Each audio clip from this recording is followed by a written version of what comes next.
오늘 이제 그 마지막 주제로 그 언리얼 엔진 그 물리 기반 시스템에 대해서 이해해 보는 시간을 가질까 합니다. 분들이 좀 알면 좋을 것 같아서 단순히 머티리얼 에디터에서 이제 그, 그 수치를 이렇게 조절하는 거 외에도 좀 폭넓은 시각에서 이해할 수 있는 그런 이제 관점에서 한번 이제 자료를 정리를 해봤습니다. 그래서 물리 기반 렌더링이라는 게 무엇이냐라고 물어본다면은 이제 영어로는 이제 피지컬리 베이스드 렌더링이라고 보통 이야기하는데, 이 베이스드란 말의 그를 어떻게 해석하냐에 따라서 이해도가 달라지는 것 같아요. 근데 저는 이제 개인적으로는 이제 그 물리라는 말이 굉장히 좀 무겁게 다가오는 것 같아요. 물리. 물리 하면은 이제 그래픽 하는 친구들은 내가 이걸 알아야 돼라는 생각이 번쩍 들 것 같고, 그 물리 기반이라고 하면 또 '내가 물리를 이해해야 이거를 알아야겠구나.'라고 생각을 할 것 같은데, 조금 그거는 좀 많이 다른 것 같아요, 제가 느끼기에는. 그래서 저는 이제 요거를 그 물리 기반이라고 하지 말고 물리를 흉내낸 렌더링이라고 이해해 보면 어떨까라고 싶어요. 그래서 물리를 표방하지만은 실제로는 전혀 물리적이지 않습니다. 그래서 여러분들이 '내가 물리를 알아야 돼.'라는 생각을 하실 필요가 없어요. 음. 물론 이제 수학 공식이나 이런 것들이 많이 들어가긴 하지만은, 제가 그 이번에 주제는 그 수학 공식을 이제 풀어서 설명을 드릴 겁니다. 그래서 그거를 좀 어느 정도 이해하면은, 모르겠어요. 이게 소감을 한번 듣고 싶네요. 어떨지. 네. 그래서 이걸 정리하면은, 이제 물리를 표방하지만은 실상은 전혀 물리적이지 않고 흉내를 낸다고 했죠. 그래서 흉내를 낸다는 게 뭐냐면은, 결국 그 레퍼런스, 여러분들 그림 그릴 때도 레퍼런스를 가지고 그림을 그리잖아요. 그런 것처럼 이렇게 사진을 찍어요. 사진을 찍고 그 물체에 대한 이제 물리적인 그런 이제 그 레퍼런스 이미지를 가지고 비슷한 효과를 만들어내는 어떤 이제 그 우리가 함수라고 하는 수학 공식을 찾아서 적용해 주는 게 답니다. 그게 이제 물리 기반 렌더링의 실체고요. 예를 들면은 이제 이런 거죠. 그 실측한 자료랑 이제 대조해서 그냥 비슷하면 오케이입니다. 뭐 이게 뭐 물리적으로 맞냐 틀리냐 이런 거 아무런 의미가 없어요. 그래서 여기 지금 이게 이제 언리얼 엔진 발표 자료인데요. 여기에 이제 이미지 하나 땄는데, 맨 위에 게 이제 실측한 자료고요. 그다음에 이제 요걸 이제 비슷하게 만들기 위해서 여러 가지를 막 이렇게 그 고안을 해요, 그 엔지니어들이. 그래서 수학 공식으로 이렇게 함수를 만드는데, 그 결과를 적용했더니 이제 두 번째 게 있고 세 번째 게 있는 거예요. 그러면은 어떤 게 더 가까워요, 지금 봤을 때 여러분들은? 첫 번째 거랑 두 번째 게 더 비슷하죠. 네. 두 번째 게 더 비슷하기 때문에 이게 더 이제 비슷하게 보인다라는 거지, 이걸 그냥 쓰는 겁니다. 네, 실측해서 비슷하기 때문에 그냥 쓰는 겁니다. 우리 눈에 봤을 때 그럴듯하게 보여줘야 지려면은 그 사용되는 모든 재질들이 다 어느 정도는 이제 그 보편적으로 이치에 맞아야 됩니다. 그게 이제 물리 법칙이라고 보통 이야기하는 거고, 어떻게 보면 우리가 눈으로 봤을 때 당연한 이런 법칙들을 그냥 컴퓨터한테 맡기는 거예요. 나는 그 스타일만 그리고 이제 관련된 그런 이제 뭐 가장자리의 어떤 효과라든지 반사 효과 이런 것들은 컴퓨터가 알아서 이렇게 잘 처리하게끔 맡기는 게 물리 기반 렌더링의 주요 핵심 포인트라고 할 수가 있습니다. 그러니까 여러분들을 이런 작업에서 물리에서 해방시켜 주기 위해서 만든 게 물리 기반 렌더링이라고 이해하시면 되겠습니다. 자, 그래서 이제 물리 기반 렌더링을 네, 보자마자 헉 했을 텐데, 이해하려면 먼저 이 렌더링 방정식이라는 걸 먼저 이해를 해야 됩니다. 그래서 이번에 이 방정식이 어떻게 구성되는지 제가 이제 하나씩 설명을 드릴 거고요. 그다음에 그 언리얼 엔진이 사용하는 이제 물리 기반 렌더링 공식이 이렇게 간단하진 않죠. 네, 이렇게 나와 있는데, 자, 이게 이제 어떤 식으로 구성되는지도 제가 설명을 드리고, 잠시 쉬었다가 그다음에는 이제 조금 더 좀 깊이 있게 한번 설명을 드리도록 할게요. 자, 그러면 이제 먼저 그 우리가 그 이러한 그 렌더링 시스템을 만드는 거잖아요. 컴퓨터를 렌더링을 시스템을 만드는 건데, 컴퓨터에서 이러한 렌더링 시스템을 만들기 위해서는 일단 빛이 어떤 건지를 먼저 알아야 됩니다. 그래서 빛의 성질과 이걸 어떻게 측정하는지에 대해서 간단하게 정리를 해봤어요. 자, 먼저 이제 빛이 무엇인가라고 이제 이런 물음을 가질 텐데, 빛은 이제 일단 먼저 횡파, 진행 방향이 이렇게 확 이렇게 하는 파장이라고, 예, 그 파동을 가지는 이런 횡파로 이렇게 속성을 가지고 있다고 합니다. 그래서 이 파장의 어, 스펙트럼에 따라서 이 지금 이제 오른쪽 그림 하단에 보이는 것처럼 이제 뭐 자외선, 적외선, 가시광선 이런 이제 다양한 종류의 성질들이 있고, 이 중에서 이제 우리가 눈에 들어오는 것이 저희 가시광선 부분이죠. 그래서 빛이 굉장히 많은 종류의 에너지가 속성을 가지고 있는데, 실제로 우리가 필요한 건 뭐예요? 빛이 필요한 건. 우리가 필요한 거는 보기 위해서 필요한 거잖아요. 그러니까 이 중에서 굉장히 일부분인 저런 빨주노초 파남보 영역만 우리가 사용하는 이런 이제 속성을 가지고 있다. 파동의 속성을 가지고 있다. 이렇게 한 가지가 되겠고요. 두 번째로는 이제 빛은 또 입자의 속성을 가지고 있어요. 이거를 이제 그 조그만 알갱이, 파티클, 이런 알갱이들이 모여가지고 빛이 생성된다 이렇게 이제 볼 수가 있는데, 이거를 이제 포톤, 광자라고도 이야기를 합니다. 그래서 이 조그만 알갱이들이 각각 에너지를 가지고 있는 거예요. 그래서 그 에너지들이 모여서 이제 빛이 만들어진다라고 이해하시면 될 텐데, 그러면 이제 빛이 도대체 파동이냐 광자냐 이 두 가지로 이제 항상 이제 질문들이 나오는데, 이게 아직도 정확하게 규명이 된 게 아닙니다. 그래서 굉장히 어려운 문제예요. 그래서 어떤 때는 이제 우리가 입자로 해석해야 되고, 어떤 때는 파동으로 해석해야 되는 이런 이제 양면성을 가지고 있어요.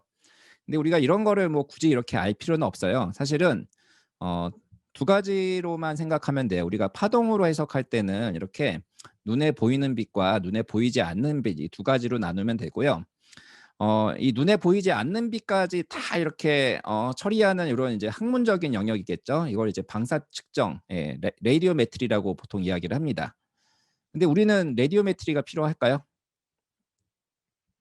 우리는 뭐 빛을 연구하는 사람은 아니잖아요. 그래서 우리는 그저 사용자죠, 사용자. 예, 그냥 빛을 아름답게 표현하기 위해서 사용하는 사람들이기 때문에 이제 유저 인터페이스 관점에서는 여기 빨주노초 파남보 이제 과시광선 영역에 지금 광도만 우리 눈에 들어오는 빛만 측정하면 됩니다. 그래서 이거를 포토메트리라고 보통 이야기를 합니다. 그래서 방사 측정과 광도 측정 두 가지로 나뉘어지게 되는데, 우리가 실제로 사용하는 거는 이제 광도 측정입니다. 그래서 이 밑에 것만 신경 쓰면 된다. 이렇게 이해하시면 되는데, 왜 그러면은 학문적인 영역을 끄집어냈냐?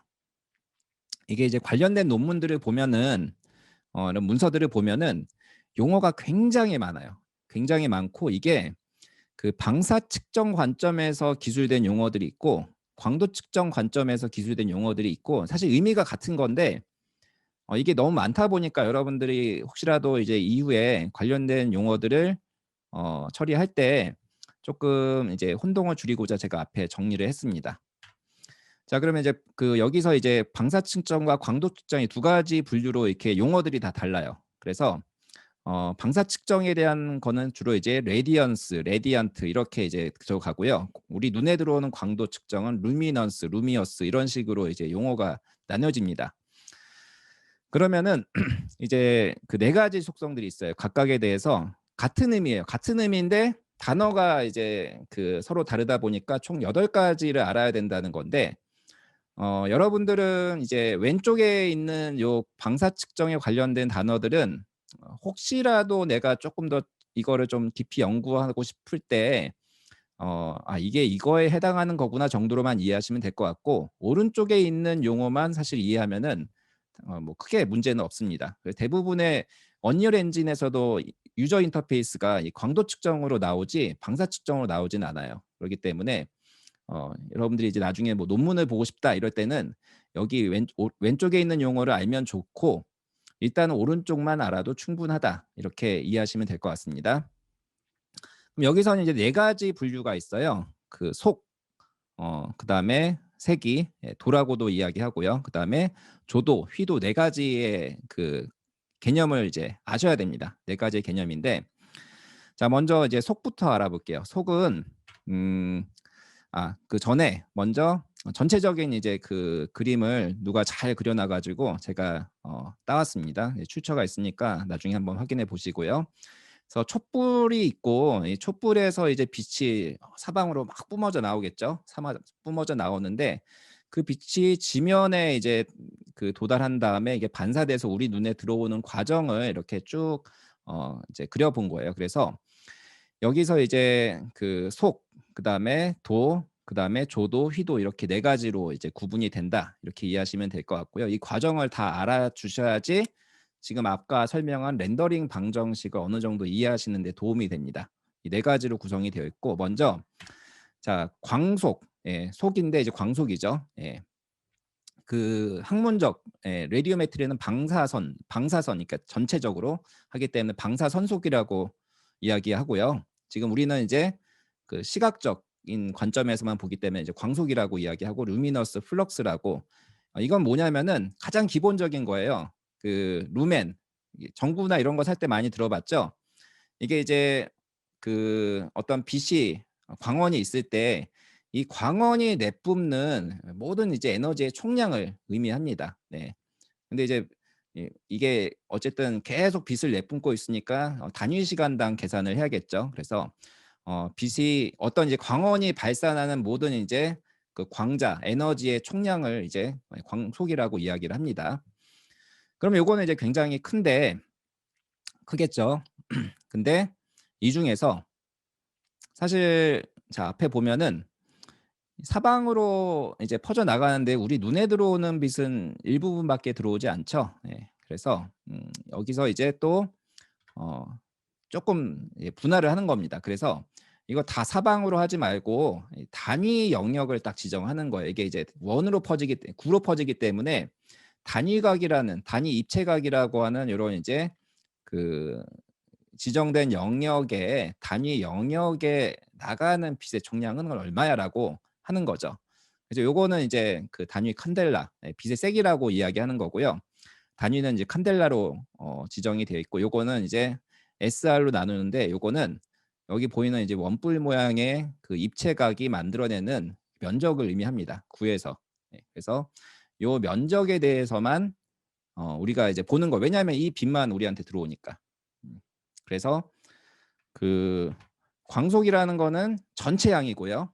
그다음에 광도라고 하는 거는 이제 단위 양이라고 보시면 돼요. 단위. 한 단위가 그래서 그 광도가 얼만큼 있으면 그 광속이 되냐면은 이게 이제 그 구를 둘러싼 만큼 있으면은 광속이 되겠죠. 네. 자, 이렇게 해서 이제 빛이 나오게 되면은 이제 빛은 어떻게 되죠? 표면에 부딪히죠. 표면에 부딪히죠. 그러면은 이 표면의 영역으로 또 이제 도달한 빛을 이제 나눠줍니다. 단위는 이제 룩스라고 이야기를 하고요. 요거는 표면에 실제 이제 받는 빛의 양을 의미하는 거죠. 룩스라고 이야기하고요. 요거는 이제 물체에 내가 이제 빛을 가했을 때 그 물체가 실제로 받는 빛의 양이라고 보시면 될 것 같아요. 근데 이게 그 여기서는 이제 빛이 하나로만 그려졌는데 촛불이 여러 개 있다고 하면은 이 빛이 또 여러 군데서 들어오게 되겠죠. 여기서 들어오고 이렇게 막 들어오면은 어쨌든 표면에 도달하는 빛의 총량을 이 룩스라고 이야기하는 겁니다. 예. 여기는 그림은 촛불 하나지만은 여러 개가 될 수 있다. 이렇게 이해해 주시면 될 것 같고요. 자, 이렇게 해서 이제 그 빛이 표면에 도달한 다음에는 우리 눈에 들어오는데 결국에는 우리 눈에 들어오지 않으면은 우리는 이걸 봤다고 여기지 않는 거죠. 그렇기 때문에 이 표면에서 들어온 빛이 결국 반사돼서 우리 눈의 면적, 단위 면적에 들어오는 이 그 양을 우리가 이제 휘도라고 합니다. 물체의 밝기라고 생각하시면 돼요. 우리가 실제로 느끼는 물체의 밝기라고 생각하시면 됩니다. 휘도. 이 네 가지의 용어를 저는 이제 다 아실 것 같긴 한데 우선 정리를 한번 해 봤습니다. 그래서 요건 단위는 니트고 이렇게 됩니다. 그래서 정리하면은 광속, 광도, 조도, 휘도 이렇게 네 가지로 이제 구성이 된다. 이렇게 이해하시면 될 것 같고요. 이 기반에서 한번 이제 렌더링이 어떻게 동작하는지를 제가 설명을 드릴게요. 이 렌더링 메커니즘인데요.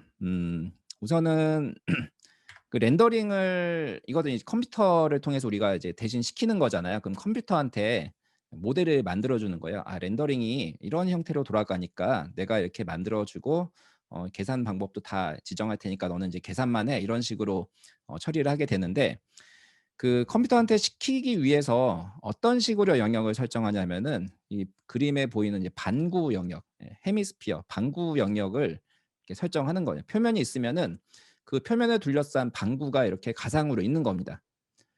그러니까 밑바닥은 제외를 하는 거고요. 밑바닥은 제외를 하는 거고. 그러면은 방구를 감싸는 이제 전체 구면의 각을 전체적으로 이렇게 한 바퀴 삥 돌아가는, 그게 이제 그 이쪽으로도 돌아가고 이쪽으로도 돌아가겠죠. 이 두 가지로, 두 가지 각으로 구성이 되는데요. 그거를 그냥 대문자 오메가로 그냥 퉁쳐서 그냥 지정하는 겁니다. 지금 오메가라고 돼 있죠. 이게 방구의 영역이라고 보시면 돼요. 방구의 그 표면 넓이, 표면 넓이라고 보시면 됩니다. 오메가는 방구의 표면 넓이라고 보시면 돼요. 그래서 이게 이제 요런 방구가 얼마나 많이 있냐라고 봤을 때 거의 실제적으로 여러분들이 그 모니터에 나오는 픽셀 하나하나당 요런 이제 반구가 이제 주위에 쳐져서 계산이 되면서 각 픽셀의 최종 색상이 결정돼서 합쳐진다, 이렇게 생각하시면 돼요. 그러니까 1920에 1080 그런 이제 그 해상도를 가지면은 굉장히 많은 반구가 이렇게 하나씩 이렇게 픽셀마다 하나씩 들어가 있겠죠. 자, 그렇게 이해하시면 될 것 같고요.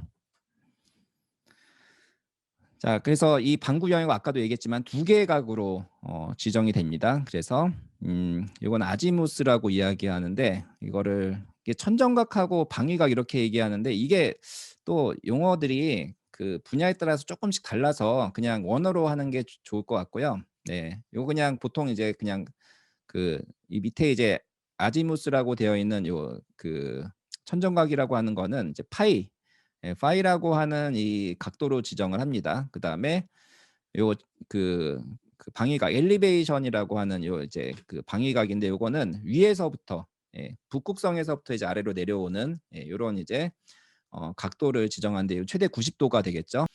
그래서 요거를 이제 그 세타라고 지정을 합니다. 두 개의 각도만 우리가 알고 있으면은 요거는 이제 구기 때문에 그 반지름이 항상 일정합니다. 그리고 반지름의 크기는 1이라고 딱 정했어요. 계산하기 편하게. 그렇기 때문에 이 두 개의 각만 있으면은 반구에 우리가 어떤 지점에 있는지를 바로 파악할 수가 있어요. 두 개의 각도만 알고 있으면은. 그래서 요 지점을 우리가 파악할 수가 있는 거고요. 그럼 이 두 가지 각도를 사용해서 이제 어떤 빛을 측정할 수가 있게 되는데, 그 영역, 이게 이제 아까 얘기한 그 단위 영역이 되는, 구의 단위 영역이 되는 거죠. 그래서 입체각, 솔리드 앵글이라고 하는 입체각의 스테라딘이라고 하는 이 이제 그 기본 그 크기가 있어요. 용어가 좀 복잡하죠. 근데 알아두시면 한 번씩은 도움이 될 것 같아서 제가 일부러 얘기했습니다. 그래서 이제 빛이 들어오면은 어떤 한 지점에 이 단위 크기만큼 이렇게 들어온다고 가정을 하는 거예요. 네. 그래서 지표면에 들어오는 빛은 여기를 거쳐서 이렇게 에너지가 측정이 되고, 이 에너지가 그대로 이제 여기 있는 가운데 지점으로 이렇게 탁 들어간다, 이렇게 생각하시면 될 겁니다. 그래서 요거를 이제 뭐라고 이야기하냐면은 스몰 오메가라고 이야기해요. 네. 그래서 그러니까 스몰 오메가라고 하면은 반구 영역에서 내가 이제 빛이 그 사방에서 들어올 수가 있죠. 그 어 빛을 그냥 가리킨다, 이렇게 생각하시면 될 것 같아요. 이제 빛의 양이 되겠죠. 그 양은 이제 세기에 따라서 우리가 그 아까 얘기한 것처럼 그 칸델라라는 세기에 의해서 이제 그 인텐시티가 조정이 되고, 그게 이쪽으로 에너지가 이제 들어오는 겁니다. 네. 그리고 걔네들은 아까도 얘기한 것처럼 그 빛을 구분을 해야 되잖아요. 이쪽에 들어온 빛과 이쪽에 들어온 빛, 뭐 사방에서 들어온 빛들이 다 구분을 해야 되는데, 그거 어떻게 구분하냐? 이 두 개의 각을 지정해서 구분을 해줘야 된다는 겁니다. 자, 그러면은 이제 그 표면에 들어오는 빛의 총량은 어떻게 될까요? 여기서 잠시 질문. 표면에 이제 들어온 빛의 총량은 이 스몰 오메가들을 다 합친 값이 되겠죠. 더하기 하면 되잖아요. 그냥 기존에 있는 값들을 다 더하기 하면 되겠죠. 네, 굉장히 뭐 의미적으로는 간단하죠. 네.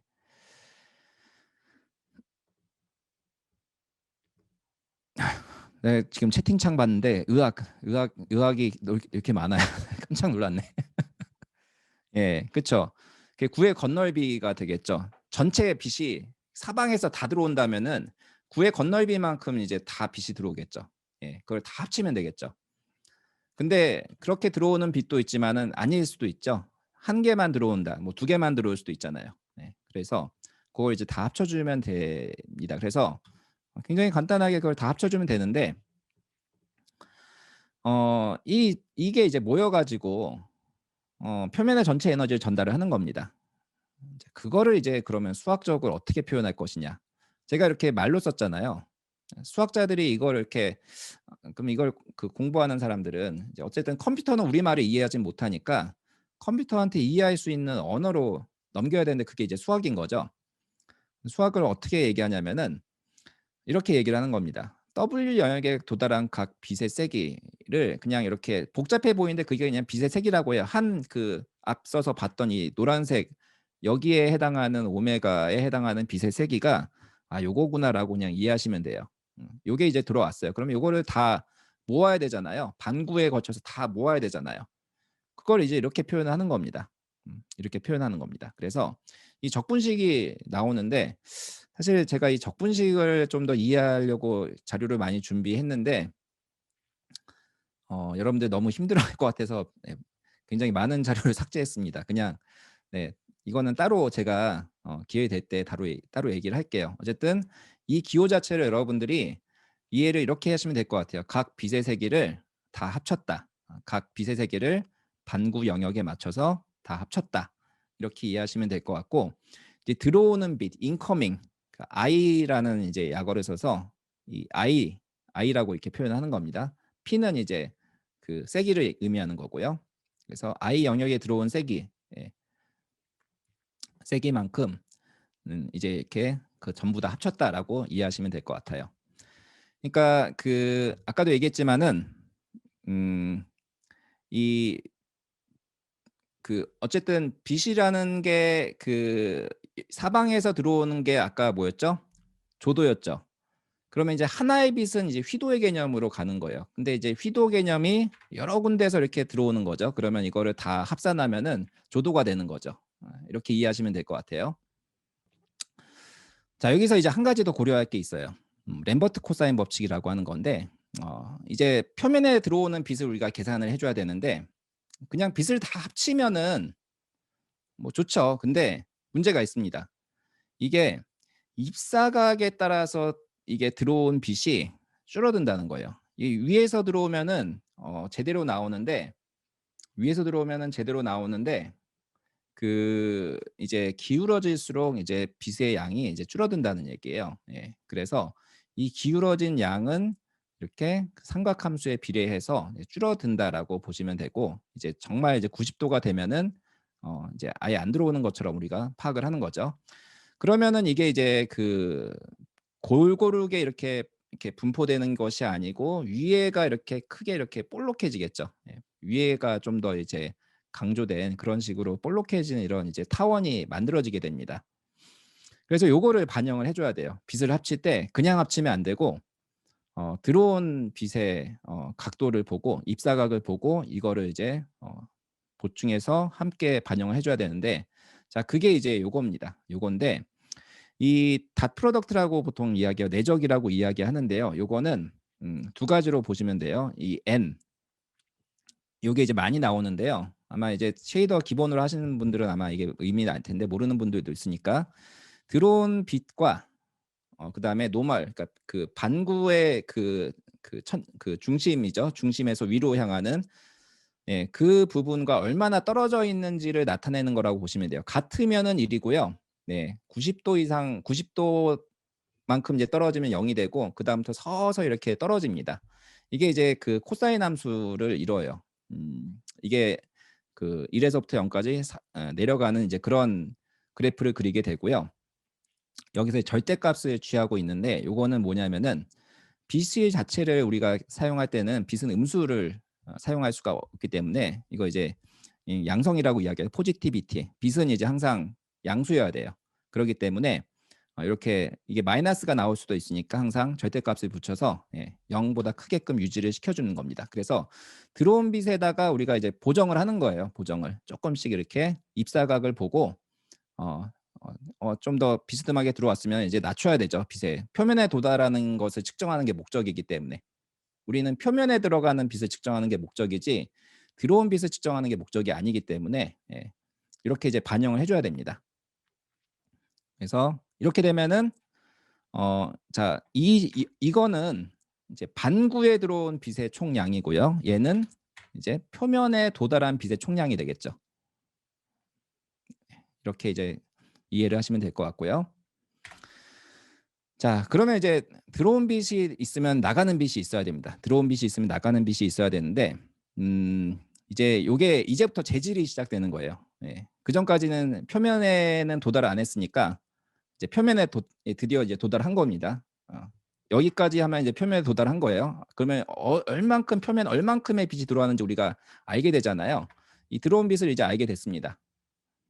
그러면은 얘가 이제 재질과 딱 반응을 해야 되는데 크게 두 가지로 나뉘어요. 그냥 뚫고 지나가거나 반사하거나. 그래서 이거를 이제 투가, 트랜스미턴스 투가라고 하고 아니면은 리플렉턴스 반사 두 가지가 있습니다. 두 가지로 나누고 이걸 합쳐서 산란이라고 해요. 스캐터링, 산란이라고 합니다. 그래서 이게 이제 우리 현실 세계에 있는 빛의 특성인데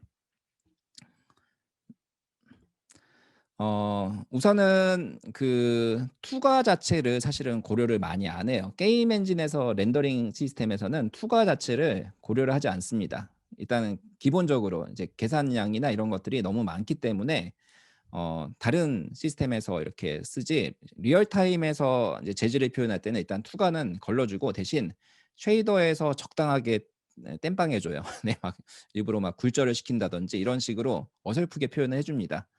그래서 일반적인 렌더링 공식은 여기 나온 것처럼 반사에 집중해서 다루게 되는데 이것도 또 두 가지로 나뉘어집니다. 이제 디퓨즈랑 스페큘러, 난반사랑 정반사라고 이야기하는데요. 반사, 투과랑 반사가 있는데 또 반사는 난반사랑 정반사 두 가지로 나뉘고 이게 두 개가 완전히 속성이 틀리다는 겁니다. 자, 그러면은 이게 어떻게 들어오는지 한번 볼게요. 일단은 나가는 빛에 대해서 우리가 고민할 거는 굉장히 중요한 사실인데 들어오는 빛은 사실은 아무나 다 들어와도 돼요. 들어올 때는 다 아무나 들어와도 돼요. 근데 표면을 거쳐서 나갈 때는 우리 눈에 들어오지 않으면 아무 의미가 없습니다. 아까도 얘기했죠. 나가는 빛은 눈에 들어오는 빛만 처리하는 그런 성질이 있어요. 그렇기 때문에 나가는 빛은 여러 개일까요? 하나일까요? 네, 하나죠. 하나. 맞습니다. 빙고. 이게 이제 사실 어떻게 가는지는 굉장히 메커니즘이 굉장히 다양하고 복잡합니다. 그래서 이걸 그냥 퉁 치는 거예요. 들어온 빛은 대충 이렇게 나간다라고 일단은 추상화를 하는 거예요. 그래서 이거를 이제 우리가 수학에서는 함수라고 들어온 게 나가는 이렇게 함수라고 표현을 하고 BIDF라고 보통 이야기하는 게 여러분들이 이렇게 이해하시면 돼요. 들어온 빛이 그래서 결국에는 어떤 세기를 가지고 들어온 빛이 있는데 그래서 어떻게 나가냐 요거를 이제 나타낸 그냥 수식이라고 보시면 됩니다. 그러면은 요거를 이제 반영을 해야겠죠. 왜냐하면은 렌더링 공식이라는 게 결국 아까는 들어온 빛만 우리가 조사를 했지 눈에 들어와야 사실 의미가 있는 거잖아요. 이제 눈에 들어오는 부분을 구현을 해줘야 되는 거죠. 그래서 기존에 들어온 양이 있으면은 그거를 감안해 가지고 우리가 내보내는 것까지 이렇게 계산을 해줍니다. 그래서 요 함수는 굉장히 다양한 종류가 있고 모델들이 있어서 제가 이제 언리얼 엔진에 사용하는 것들을 중점적으로 설명을 드릴 겁니다. 그래서 들어온 것과 그래서 결국 어떻게 나갔는데 여기서 이제 한 가지 제가 이야기는 안 했지만은 자, 아까 물리 기반 렌더링의 중요한 특징이 하나 있었죠. 들어온 빛은 나가는 빛은 들어온 빛보다 절대 크면 안 되겠죠. 네, 에너지 보존 법칙. 이게 반드시 이제 달성이 돼야 됩니다. 그래서 옛날에 그 게임 산업 초창기 때 썼던 이런 여러 가지 조명 공식들이 있는데 이 에너지 보존 법칙을 사용하지 못해서 다 이상하게 만들어졌어요. 막 들어온 빛보다 더 세게 나가고 갑옷에서 막 빛이 나가요. 막 들어온 빛보다 더 큰 빛들이 나가니까 그러니까 굉장히 이런 것들이 모이면은 표현적으로는 굉장히 어색한 거예요. 그러니까 뭔가 이렇게 자극적이긴 한데 자극적이긴 한데 표현적으로는 정확하지가 않으니까 이게 이제 좀 퀄리티의 문제로 계속 이제 만들어졌는데, 이런 PBR 공식들을 사용하게 되면은 이런 공식을 통해서 절대 나가는 빛이 들어오는 빛보다 커질 수가 없게 이렇게 설계해 놨습니다. 그래서 우리가 이런 공식을 써서 표현을 하면은 정말 자연스러운 이제 신이 만들어지는 거죠. 그래서 이런 이제 공식들을 사용하게 되는 거고, 그다음에 이제 한 가지 추가할 게 재질 자체에서 또 빛이 나갈 수도 있잖아요. 이 이미시브. 예. 그래서 요것도 이제 반영해 줍니다. 요거는 이제 사실 재질 스스로 나가니까 들어오는 빛하고 아무런 관련이 없죠. 그래서 이렇게 따로 더해 줍니다. 더해 주면은 되고, 이게 이제 결국에는 최종 렌더링 공식이 되는 겁니다. 제가 아까 썼던 렌더링 공식을 다 설명을 드린 거예요. 그래서 이게 결국에는 들어온 빛을 다 분석해서, 반구에 들어오는 빛을 다 분석해서 표면에 도달할 때까지 양을 측정한 다음에 BRDF 함수를 거쳐 가지고 나가는 빛을, 한 줄기 나가는 빛을 우리가 정리해서 이렇게 최종 계산한 게 휘도를 계산하는 거죠. 휘도를 계산하는 공식이다, 이렇게 이해하시면 될 것 같습니다. 혹시 여기까지 설명하는데 궁금한 점 있으면 질문 받도록 하겠습니다. 네, 다 합치고 적당히 빼고 이미시브 더해라. 딱 그거예요. 이런 식이구나 싶으면 돼요. 수식이 이제 수식은 사실 이거 사실 개념적인 것들이라서 개념만 이해하시면 돼요. 이거는 램버트 공식이 아니에요. 이거는 일반적인 렌더링 공식이지, 언어라고 그냥 상관이 없어요. 그냥 렌더링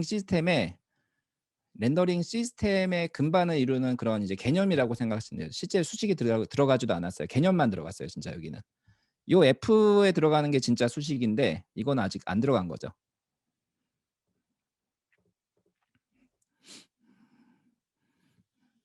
그래서 이게 이따가 설명을 할 텐데 다 이렇게 간략화됩니다. 그래서 단순하게 돼요. 그래서 이제 개념에 대해서 이 정도 설명을 드리고 이제 다음 진행하겠습니다. 그러면은 요런 이제 기본 렌더링 공식에서 언리얼 엔진은 어떻게 쓰고 있는지를 설명을 드릴게요. 그래서 저희는 투과는 고려 안 한다고 했죠. 그래서 투과하면은 이제 BTDF가 되는 거고, 반사는 BRDF, 두 개를 다 합치면 BSDF라고 이야기하는 겁니다. 근데 대부분은 다 BRDF만 쓰는 거죠. 그래서 우선은 이제 조명에 대해서 이야기를 한번 해볼 텐데요. 우리가 포인트 라이트라든지 그다음에 디렉셔널 라이트, 이런 이제 라이트들이 있잖아요. 기본 라이트들, 실시간 렌더링에 쓰는 라이트들이 사실은 여기서 봤을 때는 그냥 한 가닥의 인커밍 들어오는 빛으로 처리하는 겁니다. 한 가닥에. 이게 사실은 이게 이쪽에 막 이렇게 여러 개가 들어올 텐데 이게 워낙 굉장히 미세한 반구라고 그냥 이해해 주시고요. 이 가운데 중점 P에 들어온 놈들만 우리가 처리를 한다고 생각하시면 돼요. 개념적으로 그렇습니다. 그렇기 때문에 디렉셔널 라이트가 이렇게 들어온다고 해도 얘는 아까도 얘기한 오메가, 조그만 오메가 영역으로 그냥 들어온다고 이해하시면 될 것 같아요. 그러면은 이게 태양빛이잖아요. 그러면은 얘네는 지구는 굉장히 태양에 비하면 이제 미물이죠. 그러니까 얘네들은 감쇄가 있을까요, 없을까요?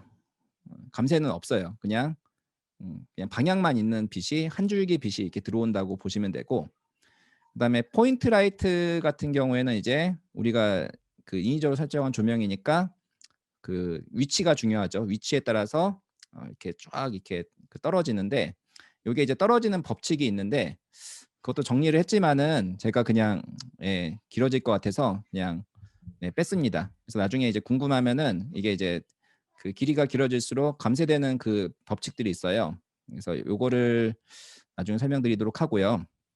그 다음에 여러 가닥에서 들어오는 빛, 그러니까 정리하면은 포인트 라이트나 디렉션 라이트나 한 줄기 빛으로 그냥 처리하는 겁니다. 간단하게. 그러니까 저 공식을 대입해도 사실은 적분할 게 없는 거예요. 하나만 쓰는 거예요. 하나만 쓰는 거고요. 그 다음에 여러 방향에서 들어온 빛이 있어요. 이게 이제 주로 어떤 식이냐면은 이미지를 큐브맵을 만들어 가지고 빛을 방구에다가 다 골고루 뿌리는 겁니다. 이게 이제 이미지 기반 라이팅이라고 IBL이라고 하는데 요거는 완전 또 다른 테크닉입니다. 그래서 여기에 대한 거는 사실 그 확률 통계적인 방법을 써 가지고 샘플링을 해 가지고 이렇게 비슷하게 맞춰 주는 방법들이 있는데 이게 되게 복잡해요. 그래서 이번에는 요거는 이제 건너뛰고 그냥 한 줄기 빛으로만 설명을 하겠습니다. 한 줄기 빛이 들어올 때 어떤 식으로 동작하는지만 설명하겠습니다. 자, 그래서 빛이 들어오면은 이제 두 개로 재질의 두 종류에 따라서 이제 나눠지는데요. 먼저 이제 도체, 유전체 이렇게 보통 이야기합니다. 근데 그냥 금속과 비금속으로 이야기하겠습니다. 그 언리얼 엔진 인터페이스에 맞춰서. 그래서 도체라는 거는 이제 금속인데 빛을 일단 받으면은 일단 흡수를 해요. 흡수를 하고 계속 흡수하고 자기가 가지고 있으면은 얘는 어떻게 될까요? 계속 빛을 흡수만 하면은 녹겠죠. 에너지가 너무 높아져 가지고 언젠가 문제가 발생하겠죠. 그렇기 때문에 반드시 이제 방출해야겠죠. 따뜻해지지만은 그냥 모든 거를 다 뭐 블랙홀처럼 다 빨아들일 수는 없고 당연히 흡수한 다음에 방출을 시켜줘야 됩니다. 그래야 이제 자기가 유지가 되겠죠. 그래서 방출할 때 다른 파장으로 방출을 해요. 들어온 빛과 다른 파장, 자기 고유 파장으로 방출하는 그런 성질이 있기 때문에 그래서 금속들은 다 고유한 색상들이 있어요. 금이라든지 실버, 뭐 코퍼 이런 이제 구리나 이런 것들이 방출하는 그 파장들이 다 다르기 때문에 자기 고유한 색상들이 있습니다. 어쨌든 정리하면은 들어와서 흡수한 다음에 자기 고유의 색상을 방출하는 이런 이제 메커니즘으로 반사를 하고 있습니다. 반면에 이제 그 비금속들은 들어온 다음에 밑에서 일단 산란을 합니다. 표면 그 아래에서 막 산란을 막 거치는데요. 이것도 마찬가지로 계속 빨아들이면 안 되잖아요. 타겠죠. 나무 같은 경우 타겠죠. 그러니까 방출을 시켜줘야 되는데 이게 이제 막 투닥투닥 밑에서 하다가 결국 방출할 때 골고루 방출을 해준다고 가정한다. 실제로 골고루 방출하지도 않을 거고요. 들어온 곳에서 다른 곳에서 방출을 하는데 우리는 워낙 작은 곳에서 이렇게 그냥 빠르게 계산하는 목적이다 보니까 그냥 한 곳에 들어와서 한 곳에서 방출한다 이렇게 이해하시면 될 것 같아요. 그래서 유전체는 이런 식으로 동작한다. 비금속은 이렇게 동작하고 금속은 이렇게 동작한다라고 이해하시면 될 것 같고요. 만약에 만약에 이제 요거는 이제 그냥 참고 삼아서 넣었는데 이렇게 진짜 엉뚱한 데서 나올 수도 있어요. 요거는 이제 별도로 또 처리를 하는 겁니다. 이런 거는 subsurface 스캐터링이라고 그 SSS 쉐이더 뭐 이런 거 들어보셨죠? 피부 이런 거 표현하는 쉐이더들. 이게 이제 들어온 지점에서 바로 나가는 게 아니고 들어온데 엉뚱한 지점에서 나가는 거예요. 그래서 그 부분에 대해서 우리가 이제 처리를 별도로 한다는 거 이해하시면 될 것 같아요. 그래서 일반적인 모델과 다르게 따로 처리한다 이렇게 이해하시면 될 겁니다. 자, 그러면은 이제 언리얼에서 이제 우선 두 가지 난반사랑 정반사가 있는데 난반사는 어떤 식으로 하는지 제가 잠깐만 이렇게 간단하게 공식에 대해서 굉장히 간단하죠. 베이스 컬러 여러분들이 지정한 베이스 컬러 노드에다가 색상을 지정하잖아요. 그거를 그냥 파일을 나눠주면 끝납니다. 이게 다예요, 진짜. 너무 간단하죠. 그럼 난반사는 도대체 어떻게 이루어지냐 이렇게 그럼 이게 도대체 뭘 의미하냐라고 이제 궁금해하실 텐데 자 빛이 이렇게 들어왔어요. 빛이 들어온 다음에 아래로 이렇게 들어가서 산란한 다음에 퍼지는 거는 사실은 몰라요. 우리는 결과만 중요하니까 그건 알 바 아닙니다. 들어온 다음에 그냥 이제 나갔는데 어떻게 나갔냐면 이제 골고루 이렇게 퍼져서 나간다는 거예요. 골고루 퍼져서 나가요. 일단은 두 가지가 있어요. 파이로 나눴기 때문에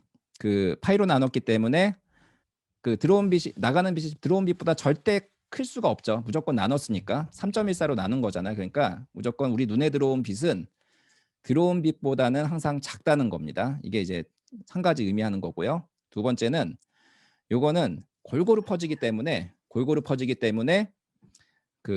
우리가 어느 각도에서 보더라도 항상 일정한 값을 가져요. 그래서 여러분들이 만약에 내가 빛의 세기를 지정했는데 그 세기가 그대로 들어온 게 아닙니다. 항상 파이로 나눠서 3.14로 나눠져서 우리 눈에 들어오기 때문에 빛의 세기를 여러분들이 만약에 정말 정확하게 우리 눈에 들어오는 만큼 하고 싶다면은 파이만큼 곱해줘서 빛의 세기를 지정해 줘야 된다는 것을 의미합니다. 혹시 이 간단한 공식에 가지고 있는 두 가지 의미에 대해서 혹시 관련해서 질문 있으면 잠깐 받도록 하겠습니다. 네, 어디를 봐도 어느 시점에서 봐도 네, 항상 무조건 파이로 나눈 값만이 들어옵니다. 네, 왜냐하면 균등하게 퍼지니까 내가 여기서 보든 여기서 보든 간에 들어온 빛보다 항상 파이로 나눈 값만 커지고, 이게 이제 왜 파이가 되는지는 이건 적분식을 계산하면 바로 나옵니다. 이 수학의 위대함인데요. 이것도 정리를 했지만은 여러분들이 힘들어하실 것 같아서 제가 나중에 따로 유도 과정은 따로 기회가 될 때 정리해서 알려드리도록 하겠습니다. 자, 그래서 디퓨즈는 이렇게 되고요. 자, 쨍한 이제 스페큘라 쪽을 보면은 이게 이렇게 언리얼 엔진이 가지고 있는 공식이고, 이게 언리얼 엔진만 사용하는 게 아니고요. 이제 쿡터런스 모델이라고 보편적으로 굉장히 많이 이걸 사용하고 있습니다. 디즈니에서도 사용하고, 그다음에 뭐 예전에 이제 프로스트바이트 엔진에서도, 결국엔 이제 디즈니에서 다 이제 파생된 건데, 이게 결국에는 이제 이 왼쪽에 인풋과 아웃풋, 인풋과 아웃풋에서 이 공식 FDG 세 가지의 이제 구성이 되고요. 그다음에 들어오는 입사각, 그다음에 나가는 각도가 조금 영향을 미쳐요. 나눠주죠. 나눠주죠. 그래서 이런 이제 느낌인데, 이게 이렇게 이해하시면 될 거예요. 아까도 얘기했죠. 실측한 결과물하고 유사하게 나올 수 있는 수식을 그냥 렌더링 공부하는 사람들이 이렇게 어떻게 찾아냈다라고 이해하시면 돼요. 이게 어떤 의미가 있지는 않아요, 진짜. 그래서 여러분들이 이걸 보셨을 때는 그런 이제 실제랑 비슷하게 이런 함수를 쓰면 결과물이 나오는데, 이게 이제 세 가지로 구성되어 있다라고 이해하시면 될 것 같습니다. 그래서 F, D, G 세 가지인데요. 먼저 D부터 먼저 이야기 드리겠습니다. 이 D는 이게 결국에는 우리가 빛이 딱 내어지면은 반사하는 것이 한 줄기로 반사하는 것이 아니고, 이제 그냥 우리가 거울이나 굉장히 매끈한 표면이면은 이렇게 들어온 대로 이제 딱 그대로 반사가 될 거예요. 근데 표면이 거칠다면은 이게 뭉개져요. 빛이 그냥 쨍하게 반사되는 게 아니고 주변에 싹 퍼져요. 그래서 어떻게 나오냐면은 이렇게 로브라고 하는 이렇게 곡선 타원으로 이렇게 이렇게 나옵니다. 마우스 커서가 보이나요, 혹시? 이렇게 해서 이렇게 나오면 상관이 없는데, 이게 이렇게 나오는 게 아니고 이렇게 폭 퍼져요. 이렇게 퍼져요. 그래서 이 거치기에 따라서, 표면의 거치기에 따라서, 그러면 빛에 반사되는 쨍한 모습이, 이거는 굉장히 쨍하지만은 이렇게 퍼지는 거죠. 거치기에 따라서. 거치기가 높아지면 높아질수록 이렇게 폭 퍼집니다. 로브가 두꺼워진다는 얘기예요. 로브가 처음에는 이렇게 얄쌍하게 닿다가 점점 커지는 겁니다. 그래서 이게 이제 표면의 거치기에 따라서 쨍한 것이 달라지고, 이거를 이제 뭐 진짜 뭐 계산을 통해서 예측해 가지고 가려면은 빛을 우리가 정확히 알고 막 뭐 양자역학까지 동원해 가지고 막 계산해야 되는, 그걸 실시간으로 계산하고 있을 수는 없잖아요. 그러니까 아주 간단한 공식을 만든 거예요. 왼쪽 밑에 그림에서 왼쪽이 크롬볼을 진짜 관측을 한 거예요. 사진 찍어서. 이렇게 나왔어요. 이렇게 비슷하게만 나오는 어떤 함수를 찾으면 되겠네라고 해서 찾은 게 요겁니다. 이게 이제 ggx라고 하는 함수고요. 그래서 보면은 그 끝에가 이렇게 싹 이렇게 좀 번져져 있죠. 이걸 이제 쇼테일이라고 하는데, 꼬리가 좀 있잖아요. 꼬리가 있는 이런 이제 함수를 만든 거예요. 요거는 꼬리가 없으니까, 얘는 이제 꼬리가 없으니까 이제 잘 안 맞는 거죠. 얘는 꼬리가 있으니까 서로 잘 맞는 거고. 그래서 얼추 비슷한 거 찾아가지고 발견하면 임자인 겁니다. 그래서 여러분들도 할 수 있어요. 여러분들도 사진 찍고 이렇게 비슷한 함수 찾아가지고 논문 써서 이거 계산도 빠르고 비슷해, 이러면 이제 되는 겁니다. 자기 이름 붙여가지고 이제 계속 이제 실리는 거죠. 네, 철수 공식, 철수 공식처럼 이렇게 철수 공식이 이제 막 C 그래프에 계속 등장하는 거죠. 그래서 이제 이런 식으로 구성이 됐고 자세한 거는 어 우선은 조금 이제 원리만 설명을 드리면은 이거는 이제 그 하프 벡터라는 걸 보통 많이 사용을 하는데요. 대부분 이제 하프 벡터를 사용합니다. 디즈니에서부터 모든 게 다 출발됐어요. 2012년도에 디즈니 논문에서부터 모든 게 다 출발했고 이 벌리라는 사람에서부터 브렌트 벌리라는 사람이 만든 거에 모든 게 다 이게 시작이 된 건데 어쨌든 거기 나온 게 이제 표준인데 이게 뭐냐면은 아까도 얘기했잖아요. 하나의 빛에 대해서는 두 개의 각을 쓴다. 그래서 예, 세타랑 파이 두 개의 각을 쓰는데 이 사람이 고안한 게 뭐냐면은 아니 그 사람이 고안한 건 아니고요. 그 전에 논문에서 이제 고안이 된 방법인데 그걸 갖다 쓴 거예요. 네, 그 사람이 발명한 거 아니고 그 전에 이제 나온 방법인데 이 두 벡터 들어오는 벡터와 나가는 벡터의 중간 벡터를 구한 다음에 하프 벡터라고 하는데요. 얘랑 그다음에 노멀 벡터와의 차이점을 따로 이제 처리하면은 4개 쓸 거를 3개 쓸 수 있다. 그래서 좀 더 간편하게 우리가 데이터를 줄일 수 있다라는 논문을 발표했는데 그걸 이제 채용을 한 겁니다. 그래서 이 H라는 이 벡터가 n과 멀어지면 멀어질수록 어떤 의미를 가질까요?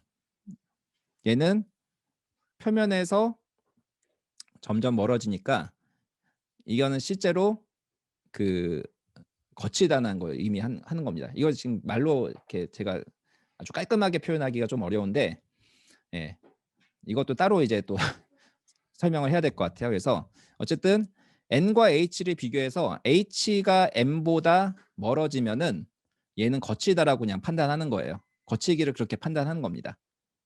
그래서 저 두 가지만 보면은 이제 거치기가 나오는 거예요. 표면이 얼마나 거친지. 실제로는 막 미세 표면이 이렇게 우둘투둘한데 그거 언제 다 계산하고 앉아 있어요. 그냥 저 두 개의 값만 차이 보고 이건 거친 거다 이렇게 생각하는 겁니다.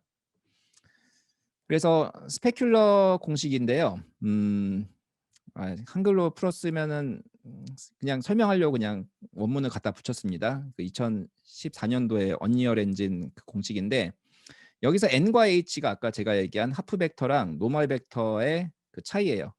그 내적은 이제 그 차이라고 얘기했죠. 각도의 차이라고 얘기했죠. 같으면 1이고 멀어질수록 떨어지는 거고 0으로 줄어듭니다.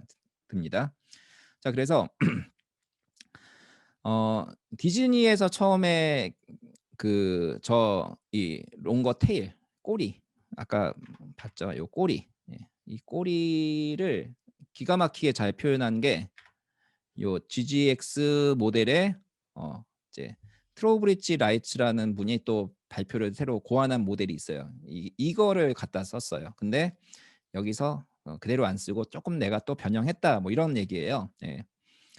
네. 그래서 이런 걸 갖다 쓴다. 그래서 뭐 그냥 개념적으로만 이해하시면 될 것 같아요. 이런 꼬리를 표현하는 이런 함수를 디즈니에서 먼저 제안을 했는데 써보니까 너무 좋아. 근데 나도 조금 바꿨어. 뭐 그런 의미로 보시면 될 것 같습니다. 네. 네. 그 다음에 이제 이렇게 해서 이제 전반적인 이제 쨍함이 만들어지게 되고요. 두 번째는 이제 프레넬인데요. 요거는 아마 다들 너무 명언이죠. 이거 아마 다들 그래픽 하시는 분들 한 번씩 들어봤을 텐데요. 모든 물체는 빛나고 모든 물체는 프레넬을 가진다고 하는데 요거는 이제 우리가 흔히 금속만 이렇게 쨍하다고 생각하는데 뭐 이제 종이나 이런 것들도 자세히 보면은 다 이렇게 개슴츠레 이렇게 옆에서 사이드에서 보면은 다 빛난다는 거예요. 그래서 실제로 사진 찍어 보면 여기 빛나는 게 보이죠. 이 블로그 한번 들어가셔서 한번 보시면 좋을 것 같아요. 그래서 이 원리는 뭐냐면은 가만히 보면 전혀 빛날 것 같지 않은 물체도 그 90도에 이렇게 막 기울여서 이렇게 비스듬히 보면은 결국엔 빛난다라는 것을 의미한다고 보시면 되고 요거를 이제 물체마다 다 틀립니다. 물체마다 틀리고 이 물체마다 정리한 게 요거예요. 그래서 그냥 이 그래프가 굉장히 좀 보기 어려운데 쉽게 생각하시면 돼요. 0.5를 기준으로 해서 그 밑은 그냥 비금속이고 0.5 이상은 금속이다라고 생각하시면 돼요. 자, 금속은 일단 기본적으로 빛나요. 우리가 그냥 대충 봐도 일단 빛납니다. 그리고 개슴츠레 보면 더 빛나겠죠. 근데 여기 알루미늄은 좀 이상해요. 알루미늄은 좀 이상한데 아무튼 얘는 그냥 논외로 하는 겁니다. 대부분 어떻게 돼 있죠? 이제 쭉 가다가 막판 70도, 60도에서 70도 올라갈 때 확 올라가죠. 그래서 금속은 전반적으로 이렇게 기본적으로 반사가 있고 각도가 길어지면 길어질수록 더 이제 올라가고, 비금속은 일단은 반사가 거의 없어요. 0도에서 반사가 거의 없습니다. 없다가 자, 60도에서 70도, 80도 넘어갈 때 이제 확 올라가죠. 그러니까 어쨌든 빛나요, 마지막에는. 마지막에는 반사가 되는 겁니다. 살짝 떨어지는 요 알루미늄이 좀 이단입니다. 예, 이런 놈들이 때문에 네, 따로 뭐 해야 되는데 알루미늄만 따로 이렇게 또 빼기에는 좀 그렇잖아요. 저거 하나 때문에. 그래서 대충 넘어가는 겁니다. 자, 그래서 이것도 이게 정확하게 수식을 표현하려면은 막 복소수까지 등장하고 되게 복잡한데요. 슐릭이란 분이 너무나 훌륭하게 빠르게 계산할 수 있는 근사식을 하나 내놨습니다. 그게 이제 이따가 설명드릴 거고요. 그래서 그 전에 이제 설명드릴게, 우리가 이 반사 프레넬을 처리할 때는 금속과 비금속으로 나눠줘야 돼요. 그래서 금속과 비금속으로 나눠줘야 되고, 자, 이 공식을 쓰는데 그걸 나누기 위해서 이 공식을 쓰거든요. 그래서 이거를 러프 지난번에 다 얘기했잖아요. 첫 번째 시작값, 두 번째 끝값, 그다음에 세 번째 0이면은 시작값, 1이면은 끝값, 0.5면 중간값, 리니어 인터폴레이션 선형 보관인데, 이거를 이제 가져다가 이 공식을 사용해 가지고 저거를 구현했습니다. 그래서 자, 여기서 중요한 게 뭐냐면은, 자, 비금속이면은 이제 시작하는 시작이 중요해요. F0라고 보통 이야기하는데, 이 시작에서 시작점들이 이제 금속과 비금속이 틀립니다. 금속은 이제 0.5 이상에서 시작하고 비금속은 굉장히 낮은 값에서 시작하죠. 그래서 시작점만 사실은 서로 다르게 주면은 나머지 분포는 비슷하다는 거예요. 그래서 자, 비금속이면은 약간 4%의 반사율을 가진다고 합니다. 굉장히 작은 반사율이 미세하게 있다는 얘기예요. 그러면은 근데 우리 눈에는 잘 안 보이겠죠. 근데 이제 이게 스페큘러 값이 기본으로 이제 0.5 슬롯이 들어가 있습니다. 언리얼 엔진에 스페큘러라는 노드가 있잖아요. 거기 0.5가 들어가 있는데 여기에 0.08을 이미 박아놨어요. 그러면 반으로 나면 0.04가 되겠죠. 4% 반사가 된다는 얘기예요. 근데 내가 이거를 뭐 높이겠어. 나는 비금속이지만은 반사가 심한 놈 만들 거라고 해서 1로 팍 올려도 결국엔 8%밖에 못 올라가요. 굉장히 낮은 수치밖에 안 돼요. 그래서 아예 조절하지 말라고 매뉴얼에 돼 있죠. 조절할 필요가 없는 거예요. 여러분들이 엔진을 뜯어 고쳐서 한 뭐 20 넘게 이렇게 막 고치지 않는 이상은 이거는 사실 조절해도 아무 의미가 없습니다. 왜냐하면 시작점이 여기서 시작하냐, 여기서 시작하냐, 여기서 시작하냐, 이 차이밖에 안 되는 거예요. 이 차이밖에 없어요. 그러니까 조절해도 아무 의미가 없다는 겁니다. 근데 이제 금속 같은 경우는 시작점 자체가 틀리죠. 예, 얘는 금수저죠, 진짜. 얘네들은 흑수저인데 얘네들은 금수저죠. 일단 기본값이 높아요. 예, 그래서 일단 기본적으로 반사가 잘 일어난다. 이렇게 이해하시면 될 것 같습니다.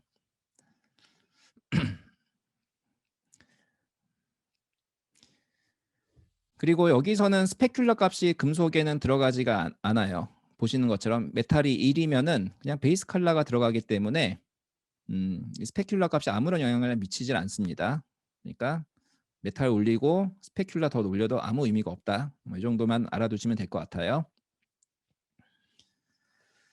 자, 그래서 이게 이제 프레넬 공식을 사용한 건데, 아까 제가 얘기한 요거는 이제 엔진 내에 구현되어 있고, 공식은 이래요. 그래서 F0에서 시작해서 요거를 이렇게 적용하면은 저 그래프처럼 이렇게 확 올라가요. 끝에 갔을 때 확 올라가요.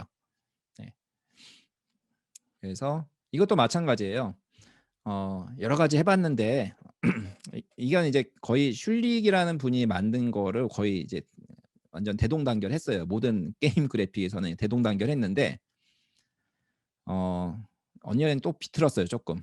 이거 내가 조금 더 빠르게 만들었어. 그래서 뭐 그냥 슐릭 거 그냥 안 쓰고 이제 스피어리칼 가우시안 그 근사를 하는 거 써서 이런 복잡한 식을 써서 하는 게 조금 더 빨랐어. 그래서 나 이거 쓸 거야라고 약간 비튼 겁니다.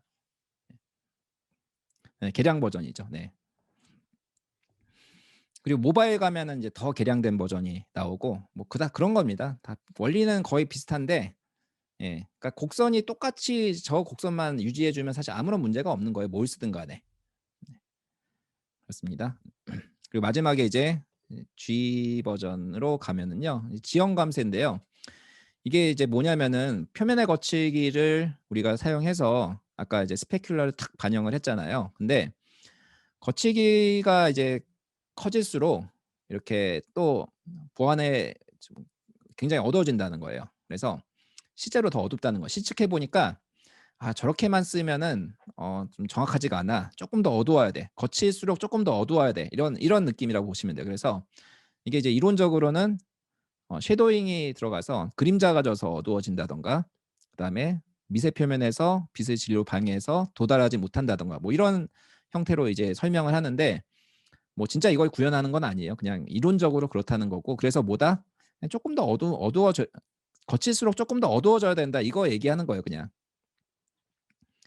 그래서 그것도 이제 또 모델이 여러 가지가 있고 여기서 스미스 모델이라고 있어요. 스미스 모델. 여기 보면은 스미스 모델이 이 논문이 있습니다. 거기에 있는 거를 우리가 차용했는데 예, 뭐 마찬가지로 네, 또 그대로 안 썼어요. 네. 조금 내가 또 개량했다. 뭐 이런 겁니다. 그래서 수치도 뭐 이런 거 써가지고 그래서 조금씩은 다 개량했다 이렇게 보시면 될 거예요. 그래서 이렇게 세 가지를 이제 가지고 최종 모델을 만든 다음에 이제 이게 마지막에 두 개를 이제 합산하는 겁니다. 두 개를 합산하네요. 이제 그 스페큘러랑 디퓨저 두 가지를 합산하는 건데 자 여기서 이제 메탈릭이 1이면 어떻게 될까요? 메탈릭이 1이면은 디퓨저는 빵이 돼서 그냥 없어지죠. 예. 그러면 스페큘러만 가져가는 겁니다. 그래서 금속은 스페큘러만 쓰는 거예요. 그러니까 금속 자체가 빛을 이렇게 흡수한 다음에 난반사를 절대 하지 않아요. 그냥 쨍하게 쏴버려요. 한쪽으로. 로브를 발사한다고 했죠. 그러니까 아까도 얘기했지만은 표면이 그 반짝거리면 이렇게 탁 광선으로 나가고 거치면은 이렇게 나가요. 타원처럼 이렇게 나갑니다. 하지만은 골고루 퍼지진 않아요. 이렇게 골고루 퍼지진 않습니다. 그래서 이제 그 특징이고요. 만약에 이제 메탈릭이 0이면은 어떻게 될까요? 메탈릭이 0이면은 일단은 난반사가 일어나겠죠. 디퓨즈가 들어가죠. 디퓨즈가 들어가는데 이거는 어떻게 돈다? 빛의 세기분의 파이로 균등하게 퍼진다는 거죠. 카메라에 들어오는 빛은 빛의 세기를 파이로 나눈 값이 무조건 들어오게 되는 거고요.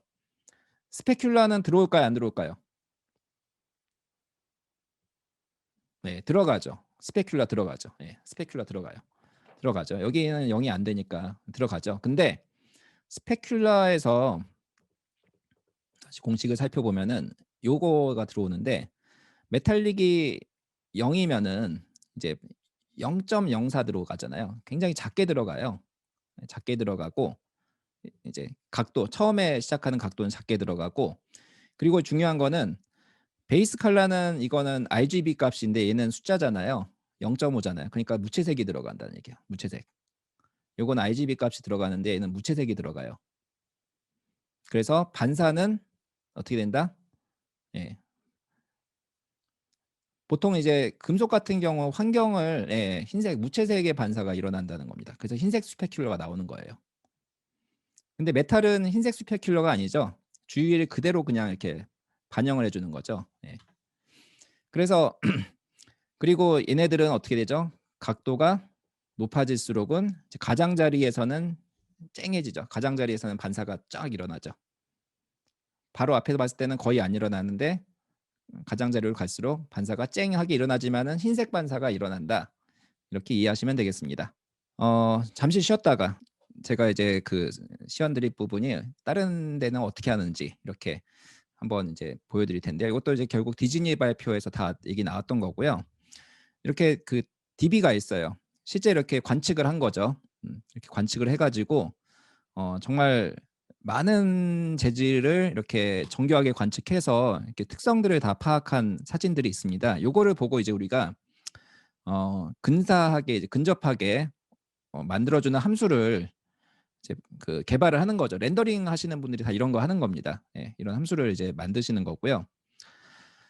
어 그걸 이제 어떻게 만드냐면 이런 식의 이미지 슬라이스를 만들어서 파악을 합니다. 이렇게 이미지 평면으로 만들어서 파악을 하는 겁니다. 그래서 이거를 이제 이해를 하시려면은 그 대략적인 이제 방법을 좀 알아야 되는데, 아까 제가 얘기했지만은 이것도 이제 개요만 말씀드릴 수밖에 없을 것 같아요. 예, 정교하게 말씀드리면 시간이 걸리니까. 아까 이제 얘기할 때 하프 벡터라는 거 이야기했었잖아요. 하프 벡터. 그래서 들어온 빛의 그 빛과 나가는 빛의 이제 벡터의 이제 중간 그 하프 벡터라는 걸 구하고, 그 하프 벡터가 노멀 벡터, 표면의 노멀 벡터랑 얼마나 떨어져 있는지에 따라서 거치기가 거치기가 그 결정이 된다고 이야기 드렸죠. 그래서 얘네들 간의 그 입사각, 그다음에 반사각, 그다음에 하프 벡터 이 세 가지를 가지고 표면이 어떻게 반응하는지를 이제 그 평면 이미지에 담아 놓은 겁니다. 예시를 들면은요, 요건데요. 자, H가 하프 벡터고요. 그다음에 L이 그 들어오는 빛, V가 이제 뷰, 이제 카메라 각도라고 보시면 돼요. 나가는 빛이라고 보시면 될 거예요. 그래서 밑에 부분은 이제 세 개가 다 동일하죠. 예, 세 개가 다 동일하고, 이 밑에 세타 H 하프 벡터와 노멀 벡터의 사이각이 넓으면 커지면 커질수록 어떻게 된다? 거치다고 제가 이야기했죠. 예, 그러면은 얘는 이제 기울어지겠죠. 잠시만요. 커서를 엉뚱한 데 대고 있었네요. 이게 이제 보면은 밑에 부분하고 위에 부분을 이렇게 그 나눠서 보시면 되는데요. 자, 왼쪽에 있는 부분은 뭘 의미하냐면은, 자, 하프 벡터 세타 H가 0이에요. 그 얘기는 뭐죠? 하프 벡터랑 노멀 벡터가 똑같다는 얘기예요. 그 얘기는 가장 스페큘러가 강하게 들어오는, 표면이 매끄럽다는 얘기입니다. 표면이 매끄럽다. 쨍한 부분을 의미하는 거예요. 그래서 여기 보시면 스페큘러 픽이라고 나와 있잖아요. 이 부분이 쨍한 부분이라는 거예요. 하프 벡터와 노멀 벡터 사이가 굉장히 작기 때문에 표면이 매끄럽다는 얘기예요. 이건 쨍한 부분입니다. 자, 두 번째로 이제 위에 프레넬 픽이라고 돼 있죠. 요거는 뭘까요? 자, 들어온 빛과 나가는 빛이 지금 이거는 이제 하프 벡터와 들어온 빛과 나가는 빛과의 그 거리가 세타 d인데요. 요게 높은 상황이죠. 높은 상황이면은 이제 벌어져 있다는 얘기예요. L과 V가 이렇게 벌어져 있어요. 그러니까 물수제비 친다고 생각하시면, 물수제비 치듯이 물수제비가 이렇게 표면을 이렇게 탁 치면은 V는 이런 형태라고 보시면 돼요. 이때는 아까도 얘기한 것처럼 그 개슴츠레 바라보는 이 프레넬이 강하게 먹는 데죠. 그래서 프레넬 픽이라고 하는 데입니다. 이쪽 그 위쪽 영역이 프레넬 픽이에요. 그래서 이 흰색으로 되어 있는 부분이 뭐냐면은 결국에는 쨍한 부분이 언제 쨍해지냐는 건데, 대부분 언제 쨍하죠? 프레넬은 무조건 먹으니까 윗부분이 쨍해지죠. 그 다음에 매끄러울 때 쨍해지죠. 그러니까 왼쪽과 위쪽은 항상 밝아집니다. 이건 이제 쨍하다는 얘기예요. 밝다는 얘기고요. 나머지는 이제 전반적으로 디퓨즈, 난반사로 인해서 그냥 표면에 가지고 있는 색상이라고 보시면 될 겁니다. 그다음에 뭐 레트로 레플렉션, 이거는 이제 뭐 들어오는 빛이 반대로 이제 튕겨져 나가서 반사되는 빛인데, 뭐 여기까지 고민할 필요는 없을 겁니다. 그래서 이런 이제 분포를 가지고 각 물체를 관찰했더니, 자, 빨간 플라스틱은 이런 식의 사진을 찍었더니 이런 식의 쨍함이 나오더라. 그러니까 프레넬이 이쪽이고, 스페큘러, 그 들어오는 빛이 이제 하프 벡터가 노멀하고 가까워질 때 이쪽이 쨍하다는 거죠. 얘도 비슷한데 요거는 이제 뭐 다른 재질이죠. 그래서 이런 재질이 한 100개 있다는 거예요. 그래서 요거를 보면서 비슷하게 만들어 나가면 된다는 겁니다. 그래서 뭐 그런 모델들을 대표하는 모델이 언리얼 엔진과 이제 디즈니랑 이런 이제 사람들이 발명한 것들이 이제 쿡토런스 모델이 대부분 많이 사용하고, 그 디즈니 같은 경우에는 이제 아무래도 게임은 아니다 보니까 영화에서 쓰다 보니까 디퓨즈를 표현할 때 이런 쨍함, 가장자리의 쨍함을 좀 많이 살렸어요. 엣지 부분을 쨍함을 좀 많이 살렸고, 언리얼은 우리는 게임이니까 해보니까 아이 뭐 그냥 별 차이 없는 것 같아. 그냥 나는 간단하게 파이로 나눌래라고 해서 아까 봤던 디퓨즈 베이스 컬러 나누기 파이로 그냥 그냥 처리했습니다. 그래서 이런 차이가 있는데, 자, 요거를 이제 사용하는 방법을 조금 보여드릴게요. 그래서 BRDF 익스플로라고 하는 디즈니 발표에서 나온 프로그램인데, 요거는 여기서 다운받으실 수가 있어요. 다운받으실 수가 있고, 그 다음에 여기서 다양한 아까 제가 설명드린 BRDF 함수를 사용할 때 어떤 식으로 표현하는지를 확인할 수가 있어요. 아까 스페큘러 로브라든지 지금 이미지 슬라이스 같은 거 다 볼 수가 있습니다. 관찰할 수가 있어요. 그래서 시연을 잠깐 보여드릴게요. 네, 여기서 내가 이제 테스트하고 싶은 BRDF를 열어서 보면 되고요. 뭐부터 볼까요? 그 프레넬 한번 볼게요. 프레넬을 열어서 보면은 이게 기본적으로 프레넬을 적용하면은 이렇게 된다라는 거고요. 지금 이제 3D 폴라 플롯이라고 하는 건 이제 그 아까 제가 얘기했던 두 개의 각으로 이제 표현하는 거예요. 입사각과 반사각, 노말의 관계를 이렇게 표현하는 겁니다. 그럼 이제 여기에서 어떤 식으로 이제 저 함수를 지금 이건 프레넬 함수만 본 거고요. 프레넬 함수를 내가 봤더니, 자, 이미지 슬라이스 봤더니 이렇게 돼 있어요. 이건 뭐죠? 그 위쪽에 그 갈수록 비스듬히 보인다고 이야기했죠. 이쪽이 밝아지죠. 스페큘러가 강하게 들어간다는 얘기입니다. 이 함수는. 그리고 이 D를 보면은 아까 그 프레넬 그래프 기억나죠? 흑수저랑 금수저. 예. 흑수저랑 금수저에서 90도에서 확 올라갔죠.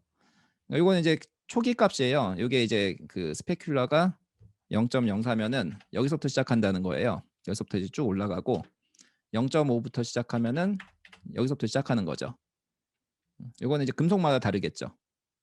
그 그래프가 저함수로 가면은 얼추 비슷하죠. 근데 아까 얘기한 것처럼 알루미늄은 여기서 한번 틀어지잖아요. 그래서 그런 것들은 어쩔 수 없다. 뭐 보완한 과제들이 뭐 이걸 보완하려고 또 여러 가지 논문들도 많이 나왔는데, 일단은 언리얼 엔진은 거기까지 고민 안 하고 있습니다. 네, 그냥 그 게임이니까 그냥 빨리 렌더링이 우선이죠. 네, 이런 식으로 이렇게 볼 수가 있어요. 그리고 프레넬이 있고, 그 다음에 아까 D가 이제 분포라고 했죠. 스페큘러 분포인데 요거는 GGX가 이거고, 디즈니에서 개발한 게 토우브리치 라이츠라고 있죠. 이거를 이제 열어볼게요. 그러면은 보시는 것처럼 이쪽이 쨍하죠. 이쪽이 쨍하죠. 그래서 파라미터에 따라서 얼마나 쨍해지는지를 조절할 수가 있죠. 그래서 그 파라미터 값은 아까 그 슬라이드에 언리얼 엔진이 어떤 파라미터 썼는지 그 발표 자료에 다 나와 있어요. 그래서 이거를 넣어준다 이렇게 이해하시면 될 것 같아요. 그래서 요거를 넣어주면은 여기 부분이 되게 그 그라데이션 처리돼 있잖아요. 요게 그 아까 얘기하는 테일, 쇼테일 요 부분을 의미한다고 보시면 될 것 같아요. 이런 식으로 여러분들이 이제 이게 어떤 식으로 이루어져 있구나. 그러면은 얘랑 아까 제가 그 열었던 슐릭 그 두 가지를 곱하면 어떻게 될까요? 네, 이거랑 그 다음에 요거를 곱하면은 네, 그 왼쪽과 상단 부분이 쨍해지겠죠. 그래서 대부분이 이제 그런 형태 두 개를 곱하는 이유가 다 그거예요.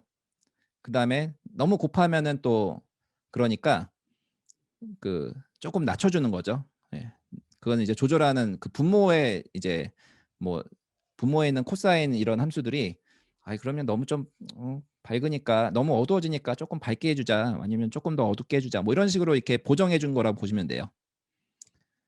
그 다음에 지오메트리 관련해서 감소에 들어가는 G 함수는 이거는 제가 그 발표 자료 보고 그냥 만든 건데 이런 거예요. 이렇게 돼 있어요. 그래서 이거를 이제 추가적으로 곱해주면은 이제 러프니스가 없을 때랑 요 수치에 따라서 조금 더 어둡게 만들어주거나 이런 것들을 이제 보정할 수가 있는 거죠. 요 세 가지를 다 곱하면은 최종 BIDF 그 분포가 나오게 되고 사실은 이 발표하기 전에 좀 만들고 가져오려고 했는데 뭐가 에러가 나는지 실패했어요. 그래서 이거를 이제 그 디즈니께 만들어 놨어요. 그래서 디즈니 BRDF가 이런 식으로 되어 있습니다. 그래서 여기도 이제 마찬가지로 비슷해요. 메탈릭이 올라가면은 여기 로브가 등장하죠. 스페큘러에 대한 로브가 등장하죠. 그래서 디즈니 같은 경우에는 한 머티리얼에서 되게 여러 가지 할 수 있게 돼 있어요. 천도 표현하고 그 다음에 비등방성도 표현하고 클리어 코트 같이 이제 자동차 같은 그 투명 막 같은 거 그런 왁스 같은 것도 표현하고 다 돼 있어요. 서브서페이스도 다, 그러니까 투과 같은 것도 다 돼 있고. 근데 언리얼 엔진 같은 경우에는 그렇게 되면 너무 이제 무거워지니까 엄청 무겁죠. 이건 영화에 쓸 거니까 무겁는데 물리적으로 정확한 건 절대 아닙니다. 그 디즈니 감성에 맞는 머티리얼 이분들이 개발한 겁니다. 근데 언리얼 같은 경우는 우선은 두 개만 지원하죠. 그 메탈과 넌메탈 기본 머티리얼 메탈과 넌메탈만 지원하고 만약에 네가 클리어 코트나 서브서페이스를 쓰고 싶다면은 별도의 모델을 선택하라고 에디터에서 지원을 하죠. 그러니까 얘네들은 따로 노는 거예요. 그렇게 하지 않으면 이게 기본 머티리얼이 무거워지기 때문에 이렇게 이제 별도로 구분해서 선택하게 되어 있습니다. 여러분들도 뭐 하나 추가하면 됩니다. 그래서 여기에 있는 공식들이 열어보면은 한번 열어볼까요? 그냥 쉐이더 코드예요. 쉐이더 코드고 아까 얘기한 BRDF를 그냥 코드화해서 보여주고 있다. 이렇게 이해하시면 되겠습니다. 이제 거의 다 이제 발표가 끝나가는데 이게 이제 그 함수고요. 이런 식으로 구성이 되어 있어요. 이게 이제 그 G 언리얼에서 변형에 사용하는 G 함수고 요거는 GGX 분포 함수고 요거는 슐릭의 이제 프레넨 함수 세 가지가 이렇게 구성이 돼 있고 디즈니 같은 경우는 이제 이런 것들을 다 합쳐가지고 굉장히 복잡하게 이렇게 만들어 놨어요. 그래서 코드 자체가 뭐 이런 식으로 구성돼 있다 정도로 이해하시면은 뭐 충분하지 않을까 이렇게 생각이 듭니다. 네, 여기까지 이렇게 해서 기본적인 준비한 내용을 이렇게 발표를 마쳤고요. 그래서 그쵸. 언리얼이나 유니티나 타 프로그램과 실제 재질과 다르게 표현할 수 당연히 다르고요. 그 다음에 그 엔지니어 분들이 계시면은 저 공식은 언제든지 조금 바꿔서 적용하면 돼요. 그래서 디즈니 BRDF를 언리얼 엔진에 적용할 수도 있습니다. 유니티도 마찬가지고요. 저 쉐이더 코드만 바꾸는 거라서 그래서 그게 사실 이게 아까도 말씀드렸지만은 물리적으로 정확한 게 중요한 게 아니고 아트의 감성이 중요한 거예요. 감성. 그래서 아트 내가 표현하고자 하는 분위기 감성에 따라서 이 BRDF를 다르게 뭐 고민해서 적용할 수가 있다는 거죠. 충분히 다 가능합니다. 자, 이상으로 언리얼 엔진 물리 기반 렌더링 시스템에 대한 대략적인 발표를 마치도록 하겠습니다. 고생 많으셨습니다.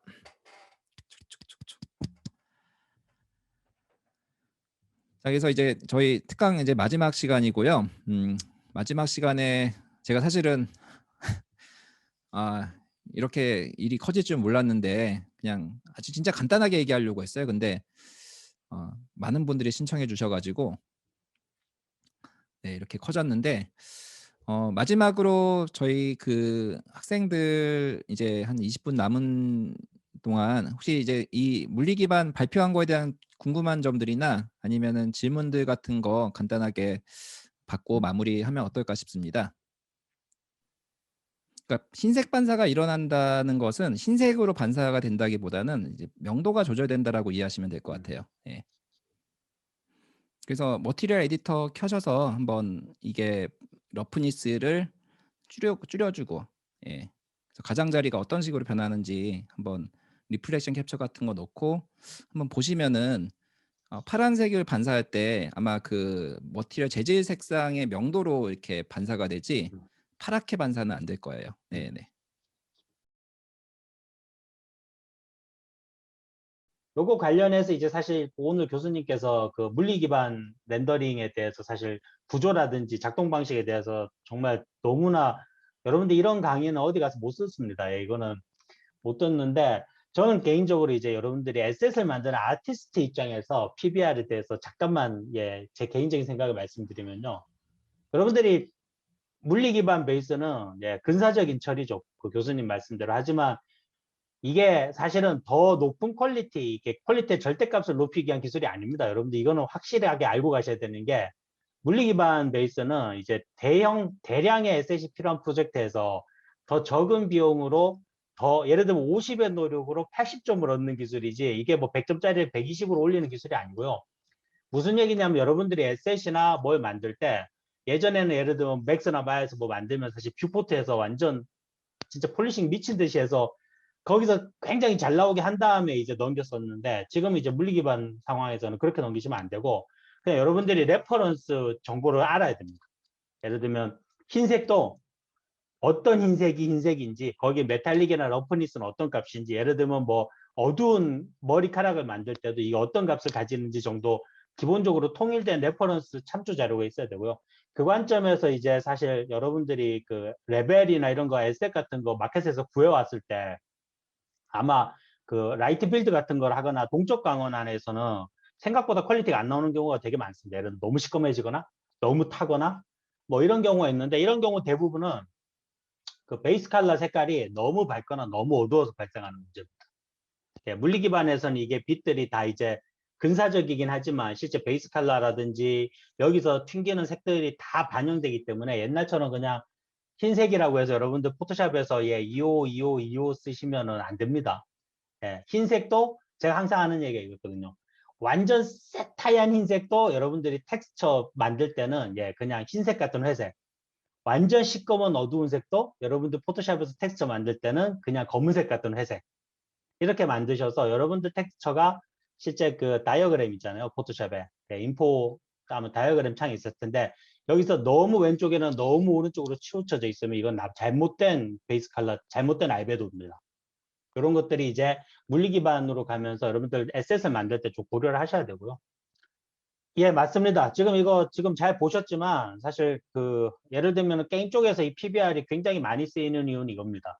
여러분들 생각해 보세요. 애니메이션 회사에서 예, 그 머티리얼 재질을 한 100개 정도 쓴다고 쳤을 때 옛날 같으면 캐릭터 100명을 쓴다고 쳤을 때 옛날 같으면 여러분들 작업자들이 다 맥스나 마야에서 이거 다 텍스처까지 완벽하게 세팅하고 머티리얼까지 세팅해서 넘겼거든요. 예, 그러고 나면 이제 어떻게 하냐면은 넘긴 다음에 그걸 다시 하죠. 왜냐면 분명히 작업자 마야 뷰포트에서는 잘 나왔지만 이걸 다른 엔진에 넘기고 또 다른 조명하에서 갔을 때는 완전 또 다 틀어지기 때문에 근데 PBR은 어떤 느낌이냐면은 여기에 규칙을 만든 거예요. 기준을 만든 겁니다. 야, 네 뷰포트고 나발이고 그딴 짓 하지 마. 그냥 금속은 1이야. 예를 들면 그냥 피부는 러프니스가 0.67이야. 딴짓 하지 마고 네 뷰포트에서 더 이쁘게 보이기 위해서 무슨 0.3, 0.4 이런 짓 하지 말고 그냥 기준값을 넣어. 그래야 네 뷰포트에서 100점은 안 되더라도 실제 리얼타임 엔진에 가져가서 어떻게 굽든 어떤 조명을 때리든 항상 80점 이상의 퀄리티는 얻을 수 있어. 사실은 이제 에셋 제작 측면에서 이게 PBR이죠. 예, 여러분들 그 가끔 PBR 적용을 퀄리티를 절대 퀄리티를 올리기 위해서라고 얘기하시는 분들이 있는데 예, 그분들은 현업에서 PBR을 안 써보신 분들이고요. 근데 하지만 이제 오늘 교수님께서 아마 이렇게 그 작동 방식에 대해서 설명해 주신 거는 여러분들 안에서도 사실은 이제 TA라든지 아시겠지만 리얼타임 엔진 애니메이션 업계라든지 이런 다른 업계에서 쓰는 거는 도전이거든요. 게임 쪽이 아닌 다른 쪽에서는 아직 기술적으로 전혀 성숙되지 않았기 때문에 무슨 얘기냐면 여러분들이 나가서 여러분들이 맨땅에 헤딩을 해야 되는 시장인 거죠. 그렇기 때문에 여러분들 중에 일부라도 오늘 강의를 듣고 그때 그런 게 들었었는데 생각보다 어렵지 않네? 혹은 너무 어려워서 미치겠지만 오기가 생겨서 한번 봐야겠다. 이런 생각을 한 10%만이라도 하시면 제가 볼 때는 이 수업 굉장히 대단한 수업이 되지 않을까 합니다.